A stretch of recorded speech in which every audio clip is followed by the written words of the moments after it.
Dear sisters and brothers, dear friends in Christ, dear ladies and gentlemen, I would like to thank you for the invitation to speak to you at this solemn occasion. Kedves testvérek, kedves barátaim Krisztusban, hölgyeim és uraim, szeretnék köszönetet mondani azért a meghívásért, hogy most önökhöz szólhatok ezen az ünnepi alkalmon. I bring greetings from the German Baptist Union and from the Theological Seminary in Elstal near Berlin. Szeretném átadni a Német Baptista Szövetség, valamint a Berlin közelében, Elstalban levő teológiai szeminárium üdvözletét. Baptists and Mennonites in Germany and in many other countries of the world are preparing for the 5th centenary of the Anabaptist movement, which will be celebrated in 2025. Németországban és a világ számos más országában baptisták és mennoniták készülnek az anabaptista mozgalom 500. évfordulójára, melynek megünneplésére 2025-ben kerül majd sor. 5 centuries earlier, in 1525, a group of young scholars, clergy and artisans in Zurich performed the first believers' baptism in the time of the Reformation. 5 évszázaddal korábban a reformáció idején, 1525-ben fiatal tudósok, lelkészek és művészek egy csoportja Zürichben végezte el az első hívő keresztséget. These men and women had been readers and followers of Erasmus of Rotterdam, Martin Luther and Ulrich Zwingli. Ezek a férfiak és nők a rotterdami Erasmus, Luther Márton és Ulrich Zwingli követői és műveinek olvasói voltak. But they went a step further than the reformers. Ők azonban egy lépéssel tovább mentek a reformátoroknál. By their own study of the Bible, they had come to the conviction that infant baptism has no foundation in the Holy Scriptures and that nobody can become a Christian except by his own faith, by his own response to the gospel. A Bibliát olvasva arra a meggyőződésre jutottak, hogy a csecsemők keresztelésének nincs alapja a Szentírásban, továbbá, hogy senki sem válhat keresztjénné, csak az, akinek személyes hite van és személyesen elfogadta az evangéliumot. Today, most evangelical Christians in the world share these principles. Ma a legtöbb evangéliumi hívő szerte a világon osztja ezeket az elveket. The first Anabaptists in Zurich, 1525, were just a handful of people. Az első anabaptisták Zürichben, 1525-ben csak egy maroknyi kis csoportot alkottak. But within a few years, the call for the reintroduction of the ancient practice of adult baptism reached many places in Switzerland, Alsace, South Germany, Silesia and Moravia, Austria, and even the German-speaking populations of some upper Hungarian towns.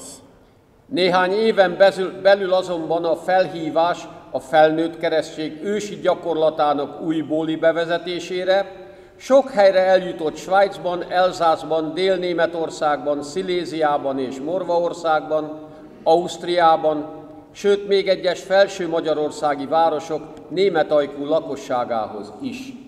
With very few exceptions, the temporal and spiritual authorities reacted by fierce persecution of the baptized men and women. A világi és egyházi hatóságok erre, nagyon kevés kivétellel, a bemerítkezett férfiak és nők heves üldözésével válaszolt. In the eyes of the authorities, these persons had committed the crime of being baptized a second time by receiving believers' baptism in spite of having been baptized as infants. A hatóságok szemében ezek a személyek azt a bűnt követték el, hogy másodszor is megkeresztelkedtek, amikor a hívők bemerítésében részesültek, annak ellenére, hogy csecsemőként már megkeresztelték őket. Soon the so-called Anabaptists rebaptizers formed secret underground churches in which they met for Bible reading, preaching, singing, praying and for celebrating the Lord's Supper. Az úgynevezett anabaptisták hamarosan titkos föld alatti gyülekezeteket hoztak létre a Biblia olvasása, prédikálás, éneklés, imádkozás és úrvacsorázás céljából. Between the late 1520s and 1600, many or maybe even most South German, Austrian and Silesian Anabaptists left their home territories and found refuge in Moravia, where tolerant aristocratic patrons granted religious liberty on their estates. A késői 1520-as évek és 1600 között sok, talán akár legtöbb, délnémet, osztrák és sziléziai anabaptista elhagyta szülőföldjét, és Morvaországban talált menedéket, ahol toleráns arisztokrata urak vallásszabadságot biztosítottak a birtokaikon. Another movement which practiced adult baptism originated in the 1530s in North Germany and the Netherlands. Egy másik felnőtt keresztséget gyakorló mozgalom az 1530-as években indult el Észak-Németországban és Hollandiában. It was initiated by Melchior Hoffmann, an evangelical lay preacher. Melchior Hoffmann laikus evangéliumi prédikátor kezdeményezése révén történt ez. Hoffmann expected the near end of the world. Hoffmann úgy gondolta, hogy közel a világ vége. He believed that God would erect a new Jerusalem in Germany and that those who had received believers' baptism will rule in the coming kingdom of God. Meggyőződése szerint Isten az új Jeruzsálemet Németországban állítja fel, és Isten eljövendő országában azok uralkodnak majd, akik hívő keresztségben részesedtek. Hoffmann's apocalyptic fantasies resulted in the so-called Anabaptist kingdom of Münster in 1534. Hoffmann apokaliptikus fantáziái 1534-ben az úgynevezett anabaptista királyságot eredményezték Münsterben. Just one year later, in 1535, the city of Münster was reconquered by the Catholic bishop. Csupán egy évvel később, 1535-ben a katolikus püspök visszafoglalta Münster városát. During the following years, part of the surviving North German and Dutch Anabaptists formed pacifist underground churches under the leadership of the former priest Menno Simons. Az ezt követő években a túlélő északnémet és holland anabaptisták pacifista földalatti gyülekezeteket hoztak létre Menno Simons korábbi pap vezetése alatt. This was the beginning of the Mennonite tradition. Ez lett a mennonita hagyomány kezdete. Around 1550, a network of secret Anabaptist churches existed also in North Italy. 1550 körül Észak-Olaszországban egy titkos anabaptista gyülekezet hálózat létezett. The Italian Anabaptist movement was rather small. Az olasz anabaptista mozgalom nagyon kicsiny volt. They did not only reject infant baptism, but also the dogma of Trinity. Az olasz anabaptisták nem csupán a csecsemő keresztséget, hanem a Szent Háromság tanát is elvetették. Within 2 decades, the movement was virtually extinguished by the Roman Inquisition. Az inkvizíció 2 évtized alatt gyakorlatilag kiirtotta ezt a mozgalmat. However, Italian refugees made their way to Central Europe and contributed to the formation of anti-Trinitarian or Unitarian movements in Poland and Hungary. Azok az olasz menekültek azonban, akiknek sikerült eljutniuk Közép-Európába, Lengyelországban és Magyarországon hozzájárultak az antitrinitárius vagy unitárius mozgalmak kialakulásához. Around 1565, part of the Reformed Synod of Poland introduced believers' baptism and declared the doctrine of the Trinity as non-biblical. 1565 körül a lengyelországi református zsinat bevezette a hívők keresztségét, és a Szent Háromság tanát Biblia ellenesnek nyilvánította. The Polish Anabaptists called themselves Polish brethren. A lengyel anabaptisták lengyel testvéreknek nevezték magukat. Later, they were called Socinians because the Italian exile Fausto Sozzini became their leading theologian. Nevük később Socinianusra változott, mivel Fausto Sozzini olasz menekült lett vezető teológusuk. From Poland, the debate on infant baptism versus believers' baptism came to Transylvania. A csecsemő keresztség versus hívő keresztség vita Lengyelországból átjutott Erdélybe. For some time, the early Transylvanian Unitarians, under the leadership of Ferenc David, considered the introduction of adult baptism. A Dávid Ferenc vezette korai erdélyi unitáriusok egy ideig fontolgatták a felnőtt keresztség bevezetését. Eventually, the Transylvanian Unitarians decided to retain infant baptism. Végül azonban úgy döntöttek, hogy maradnak a csecsemő keresztségnél. In 1570, when the debate was still pending, Ferenc David published an Hungarian translation of a Dutch Mennonite book on baptism. 1570-ben, amikor ez a vita még javában folyt, Dávid Ferenc kiadott egy holland mennonita könyvet a keresztségről magyar fordításban. A facsimile of this important document was published by the Hungarian-speaking Baptists of Transylvania in 2020. Ennek a fontos dokumentumnak a fakszimiléjét az erdélyi magyar baptisták 2020-ban kiadták. The first beginnings of the English Baptists in the early 17th century resulted from the encounter of radical Puritan refugees with the Mennonites in the Netherlands. Az angol baptisták történelmük kezdetét a 17. század elejére datálják, amikor is radikális puritán menekültek találkoztak mennonitákkal Hollandiában. By the mid of the 17th century, during the English Revolution, adult baptizing congregations existed in many parts of England and Wales. A 17. század közepére, az angol forradalom alatt Anglia és Wales sok részén működtek felnőtteket keresztelő gyülekezetek. These baptized Christians were called Anabaptists by their contemporaries. Ezeket a bemerítkezett keresztényeket kortársaik anabaptistáknak nevezték. This label included the accusation that they were as dangerous as the ill-famed Anabaptists of Münster. Ez a címke egyben azt a vádat is sugallta, hogy a münsteri rossz hírű anabaptistákhoz hasonlóan veszélyesek.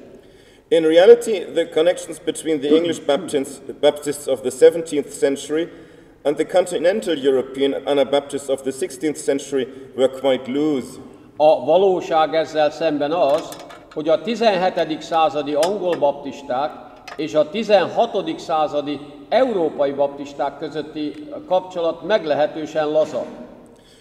Those baptizing churches who professed a strictly Calvinist theology, the so-called particular Baptists, even consciously distanced themselves from the Dutch Mennonites and other continental Anabaptists who did not share the Calvinist doctrine of double predestination.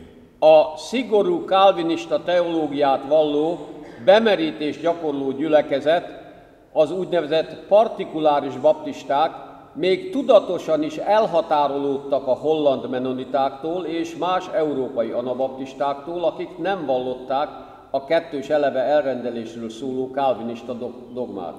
From a particular Baptist perspective, without double predestination, there can be no salvation by grace alone, and therefore no truly evangelical doctrine.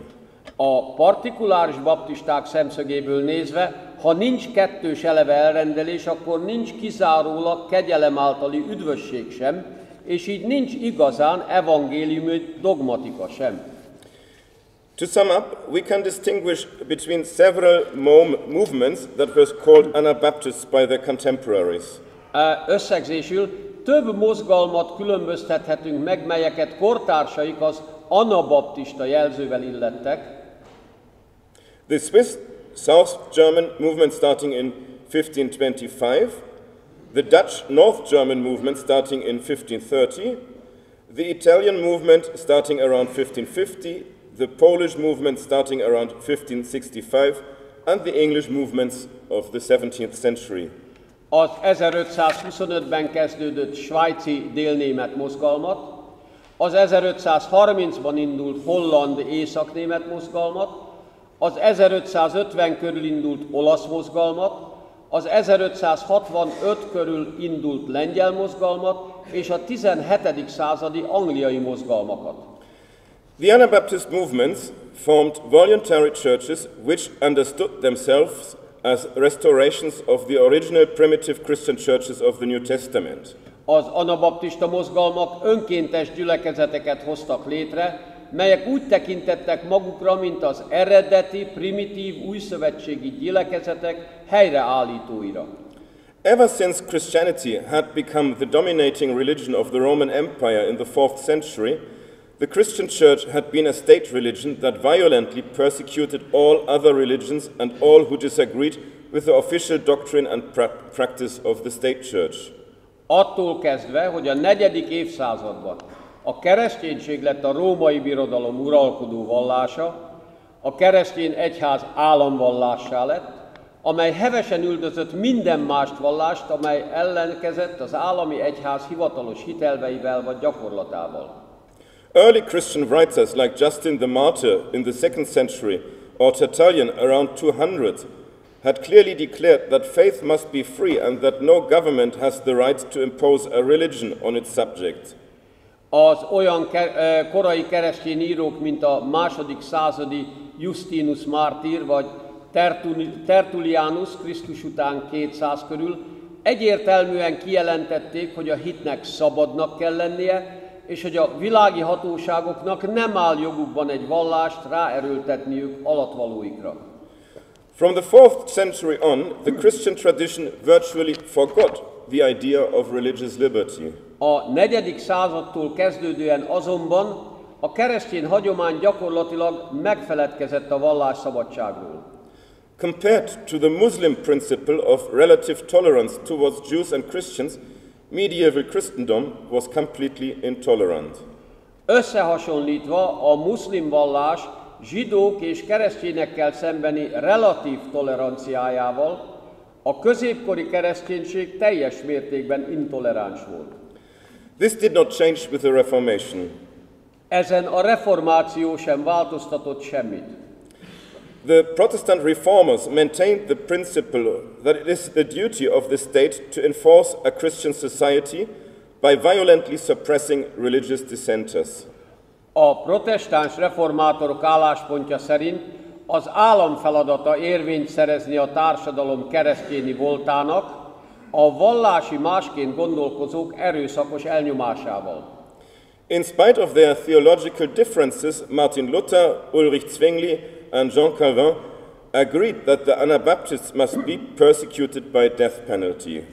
Teológiai véleménykülönbségeik ellenére Luther Márton, Ulrich Zwingli és Calvin János egyetértettek abban, hogy az anabaptistákat halálbüntetéssel kell sújtani.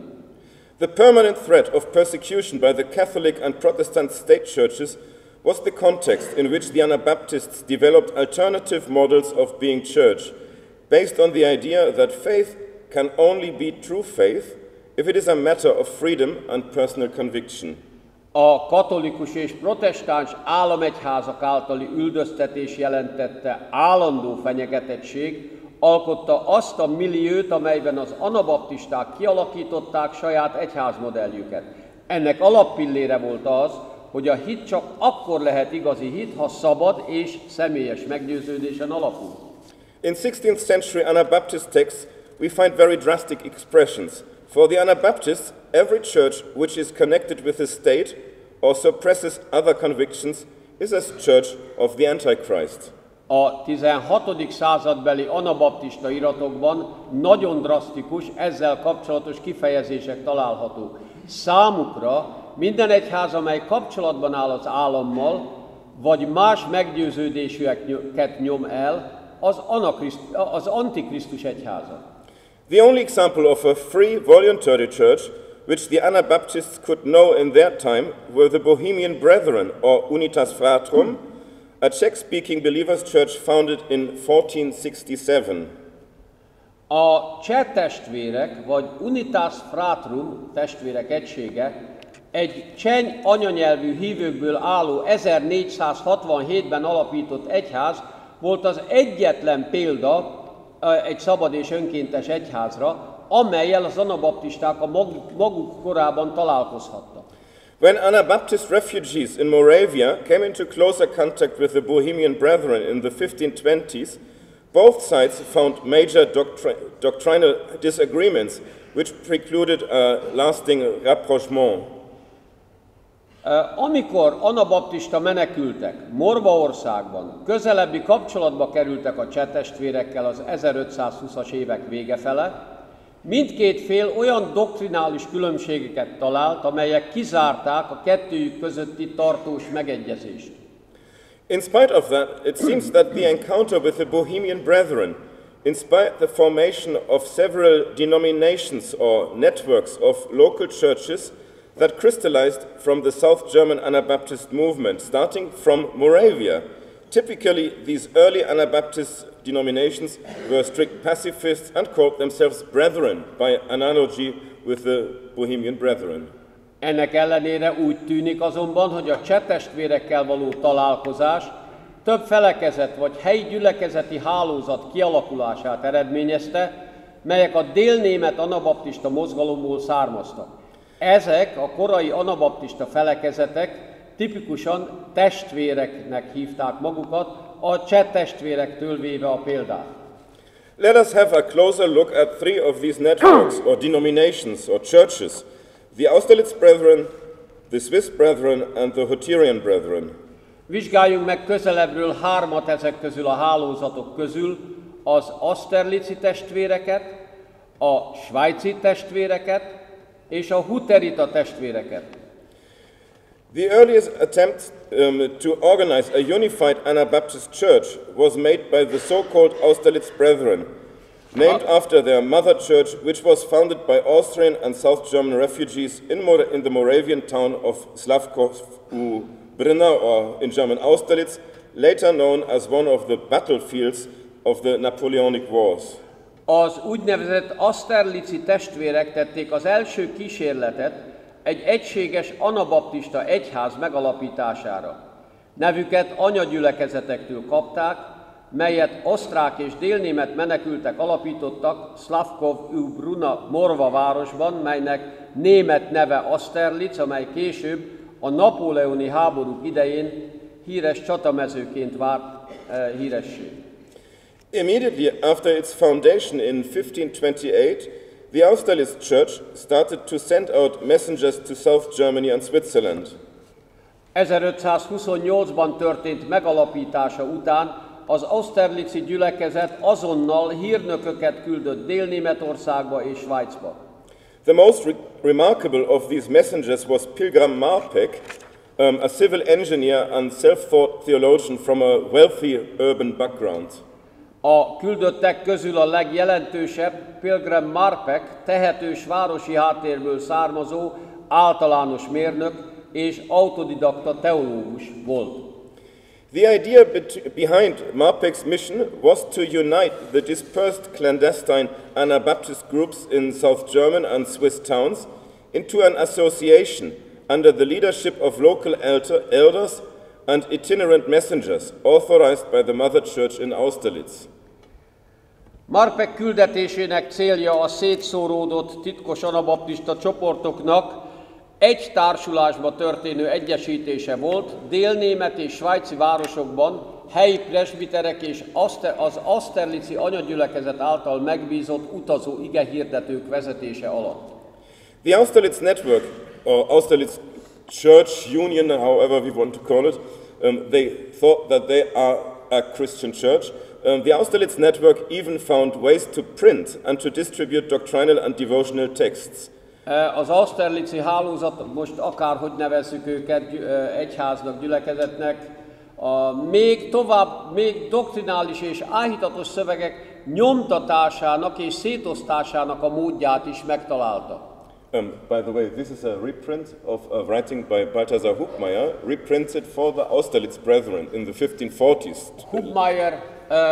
Hubmaier írásának egy újra kiadott verziója, amit az Austerlitzi testvérek céljára adtak ki 1540s, az 1540-es években.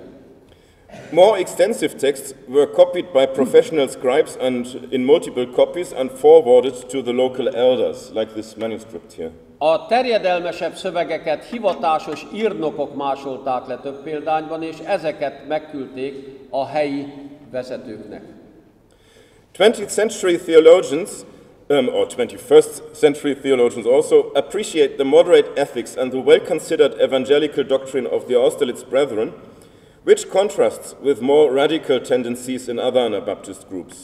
A 20. és 21. század teológusai értékelik az Austerlitzi testvérek mérsékelt etikáját és megfontolt evangéliumi tanait, melyek szöges ellentétben állnak más anabaptista csoportok radikálisabb tendenciáival. However, the ambitious project to organize an Anabaptist network, a unified Anabaptist church of distinctly urban character, lasted only 3 or 4 decades. A kimondottan urbánus jellegű anabaptista hálózat megszervezésére irányuló, ambiciózus projekt azonban csak 3-4 évtizedig tartott. Swiss and South German Anabaptists increasingly left the cities and moved to more remote places on the countryside where it was easier to hide from persecution. And by the 1560s, most of the urban congregations of the Austerlitz Brethren were dissolved. A svájci és délnémet anabaptisták egyre nagyobb számban költöztek ki a városokból eldugottabb vidéki helyekre, ahol könnyebb volt elrejtőzni az üldözés elől, és az 1560-as évekre az Austerlitzi testvérek legtöbb városi gyülekezete feloszlott. The social shift from an urban milieu to a rural one, connected with a decline in social status, is mirrored in the expansion of another Anabaptist denomination, the Swiss Brethren. A városi millióből falusira történő váltással a társadalmi státusz hanyatlása is együtt járt. Ezt tükrözi egy másik anabaptista felekezet, a svájci testvéreknek a növekedése. It seems that this group did not originate in Switzerland, as their name seems to suggest, but as a refugee congregation in Moravia, whose preacher had come from Switzerland. Úgy tűnik, hogy ez a csoport neve ellenére nem Svájcból indult ki, hanem egy morvaországbeli menekült gyülekezetből, melynek prédikátora Svájcból jött. This Swiss preacher can be identified as Hans Brötli, a former priest and one of the first persons baptized in Zurich in 1525. Ez a svájci prédikátor, Hans Brötli, korábban papként azonosítható be, aki egyike volt azoknak, akik Zürichben 1525-ben elsőként merítkeztek be. Brötli had been involved in the Peasants' War of 1525 and fled to Moravia after the defeat of the rebellions.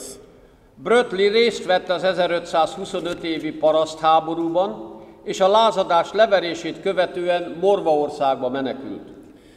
In the 1530s, the Swiss Brethren started to build up a network from Moravia to the Alsace, which later expanded to the Lower Rhine. I tried to mark this a little bit, but technically it's not perfect.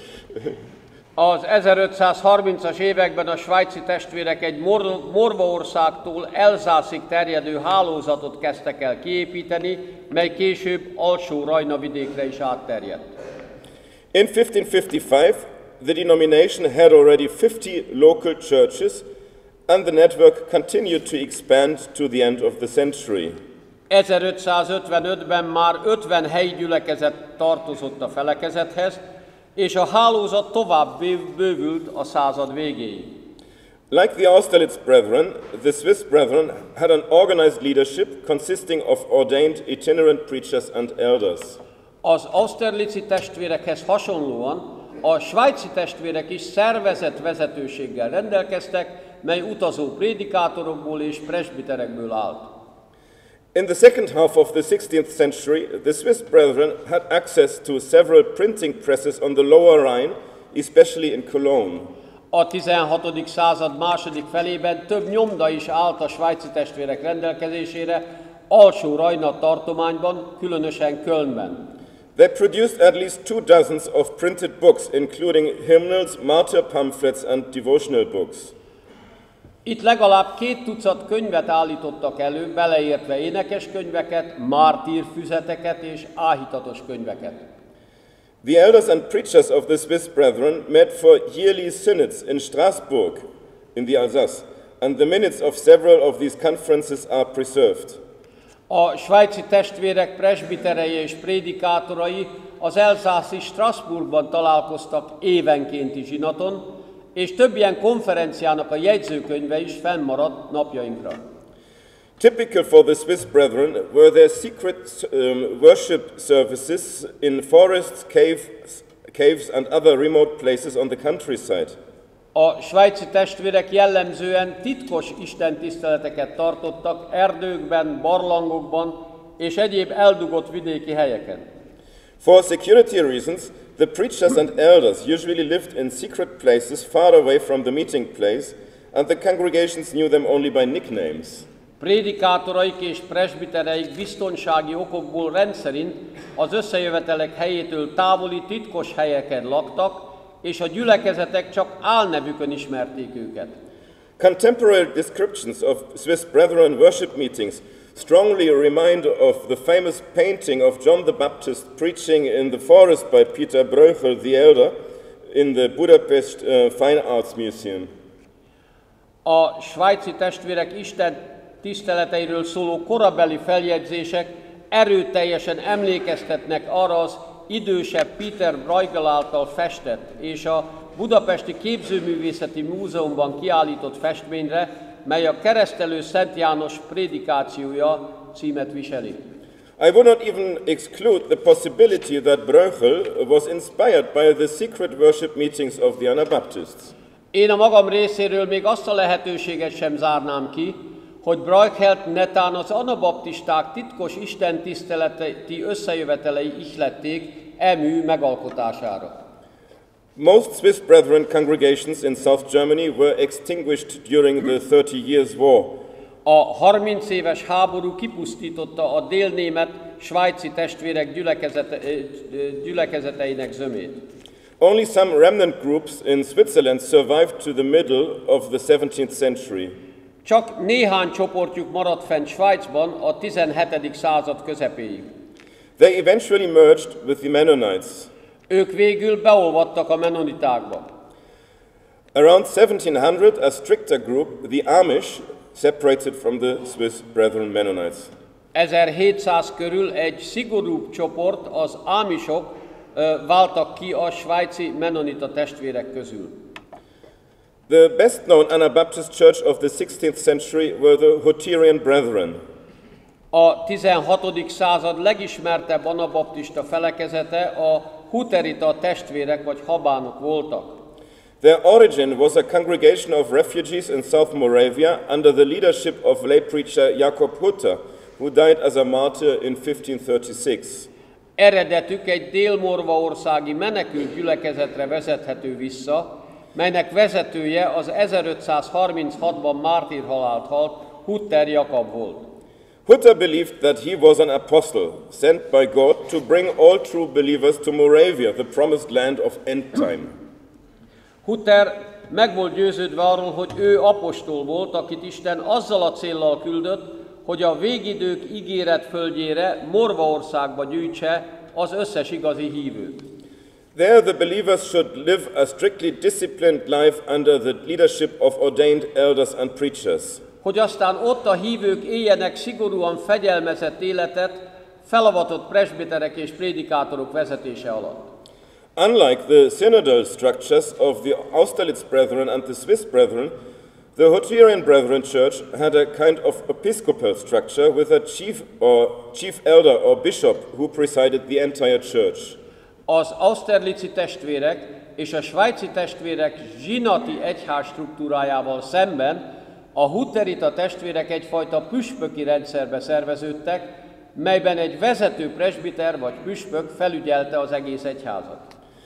From their beginnings in the 1530s to the outbreak of the 30 Years' War, the Hutterites carried out an extensive mission in Germany, Austria, Switzerland and northern Italy in order to recruit new converts for the Church of God in Moravia, as they called themselves. Az 1530-as évekbeli kezdetüktől fogva a 30 éves háború kitöréséig a hutteriták terjedelmes missziót végeztek Németországban, Ausztriában, Svájcban és Észak-Olaszországban, annak érdekében, hogy új megtérőket szerezzenek az idézőjelben mondjuk Isten egyházának Morvaországban, ahogy ők saját magukat hívták. By 1600, about 20,000 persons, including non-baptized children, lived in the Hutterite communities in South Moravia and on some outposts on Hungarian territory. 1600-ra a meg nem keresztelt gyermekeiket is beleszámolva, mintegy 20 000 ember élt hutterita közösségekben Dél-Morvaországban és a magyar területek peremvidékén. This is an important number based on archaeological data because there were many territories of the Holy Roman Empire who had less than 20,000 inhabitants, and even the largest cities in the empire at that time did not have 20,000. A római birodalomban a régészeti adatok azt támasztják alá, hogy sok olyan város volt, amelyeknek nem volt, amelyeknek a lakossága 20 000 alatt volt. The Hutterian brethren introduced a complete community of goods without private property. A hutterita testvérek bevezették a magánvagyont teljesen kizáró vagyonközösséget. They made their living by crafts practiced in church-owned enterprises. Kenyerüket gyülekezeti tulajdonban levő kézműves vállalkozásokban dolgozva keresték meg. Their services and products were especially designed to meet the high demands of the Moravian aristocracy. Szolgáltatásaik és termékeik különösen a morva arisztokrácia magas követelményeinek kiszolgálását, kielégítését célozták meg. Hungarian museums possess numerous examples of the characteristic luxurious pottery produced by the Hutterites for their noble patrons. A hutteriták általi nemesi patrónusaik számára készített, jellegzetes luxus kivitelű kerámiáinak számos példánya található magyar múzeumokban. One of the most amazing facts about the Hutterites was their high degree of literacy. A hutteritákkal kapcsolatos egyik legdöbbenetesebb tény, magas fokú írni-olvasni tudásuk volt. It was the rule that all children growing up in the Hutterite communities should learn to read and to write. Az volt szabály volt náluk, hogy a hutterita közösségekben felnövő minden gyereknek meg kellett tanulnia írni-olvasni. The Hutterite church leadership tried to provide each member with a copy of the New Testament. Large Bibles that included both the Old and New Testaments were available to all members in community reading rooms. A hutterita egyház vezetősége megpróbált minden egyháztagnak biztosítani egy új szövetséget. Az Ó és Új Szövetséget is tartalmazó nagy bibliák pedig minden tag számára hozzáférhetők voltak a közösségi olvasótermekben. Even though the Hutterites enjoyed the protection of their aristocratic landlords, they were forbidden to operate a printing press. Jó lehet, a hutteriták arisztokrata földbirtokos uraik védelmét élvezték, nyomdát működtetni mégis tilos volt számukra. In order to supply thousands of readers with doctrinal and devotional books, they organized a system of manuscript multiplication. Így abból a célból, hogy olvasóik ezreinek biztosítsanak doktrinális és áhítatos könyveket, egy kézirat másolásos rendszert szerveztek meg. In 1622, the unique religious culture of the Hutterites in Moravia came to a sudden end. 1622-ben a hutteriták egyedülálló vallási kultúrájának Morvaországban hirtelen vége szakadt. The Habsburg rulers enforced Catholicism as the only legal Christian church in Bohemia and Moravia. A Habsburg uralkodók innentől egyedül a katolikus egyházat ismerték el törvényes keresztény egyháznak Morvaországban és Csehországban. Part of the Hutterites left the community and converted to Catholicism, but it seems that 10,000 or even more moved to the Kingdom of Hungary, especially to Western Slovakia. A hutteriták egy része válaszul erre elhagyta a közösséget és katolizált, de úgy látszik, hogy mintegy 10 000 közülük átköltöztek a Magyar Királyságba, különösképpen Nyugat-Szlovákiába. In the 18th century, the last Hutterian brethren communities in Western Slovakia were forcefully converted to Catholicism. A 18. században az utolsó nyugat-szlovákiai hutterita testvérközösségeket is erőszakkal áttérítették a katolikus vallásra. Thousands of their books were confiscated and destroyed, Just some 100 sample volumes were preserved as study materials for the Jesuit missionaries.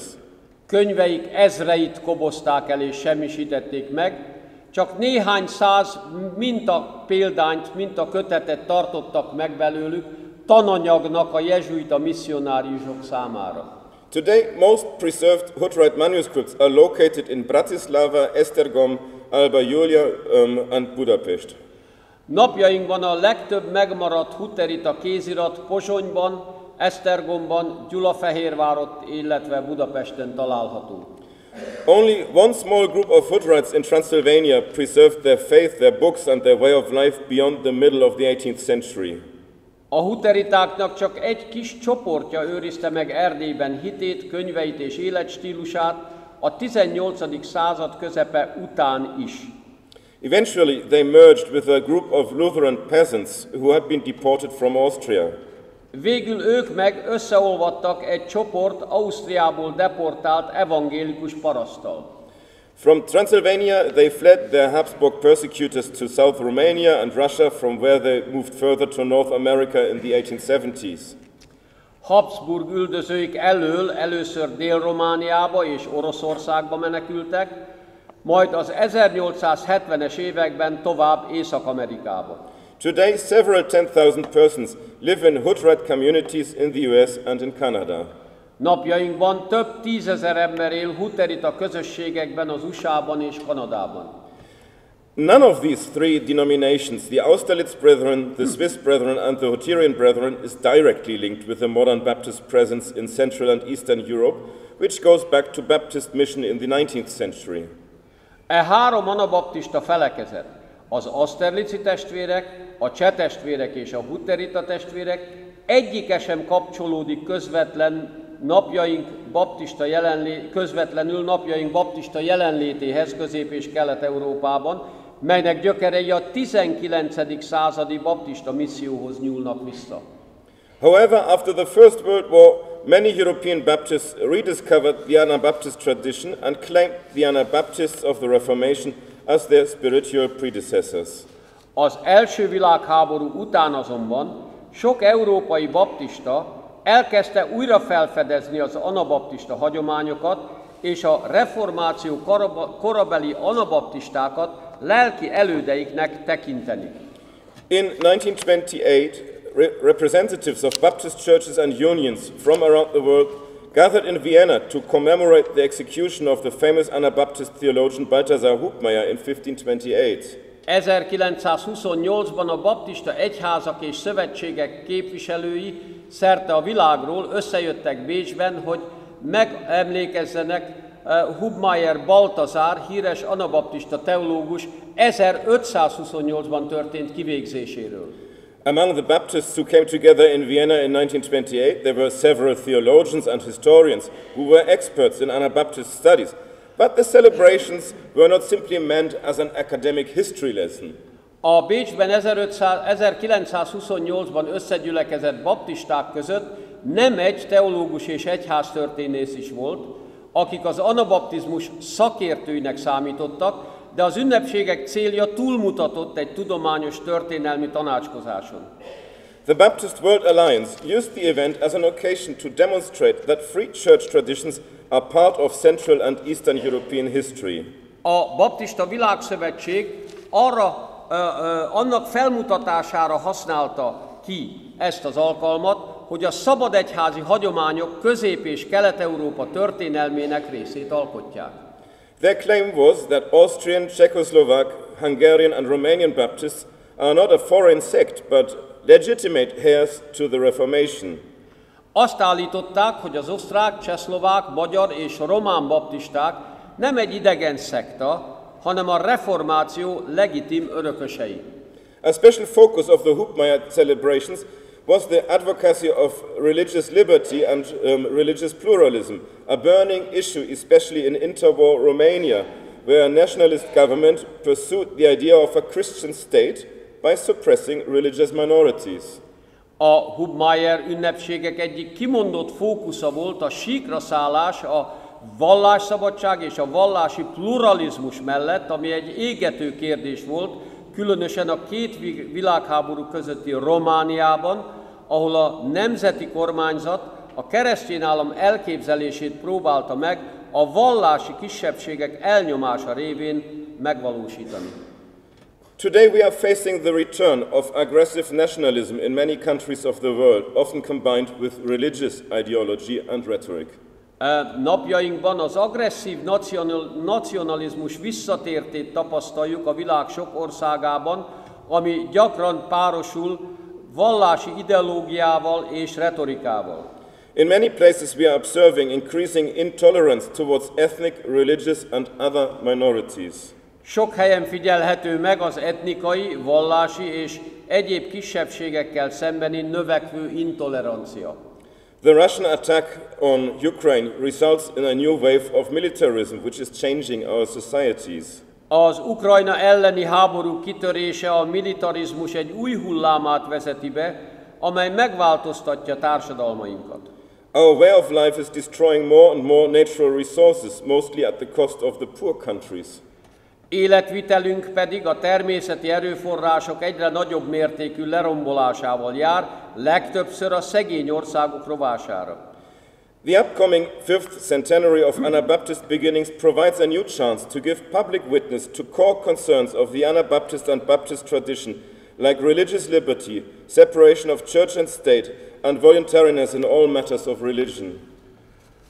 Az anabaptista kezdetek előttünk álló 500. évfordulója új lehetőséget kínál a nyilvános bizonyságtételre olyan alapvető anabaptista és baptista értékekről, mint a vallásszabadság, az egyház és az állam különállása és az önkéntesség elve minden a vallást érintő ügyben.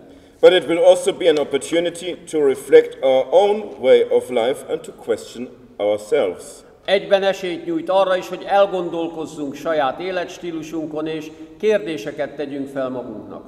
Maybe we will take the witness of the Anabaptists as a chance to ask more radically what it means to follow Jesus today.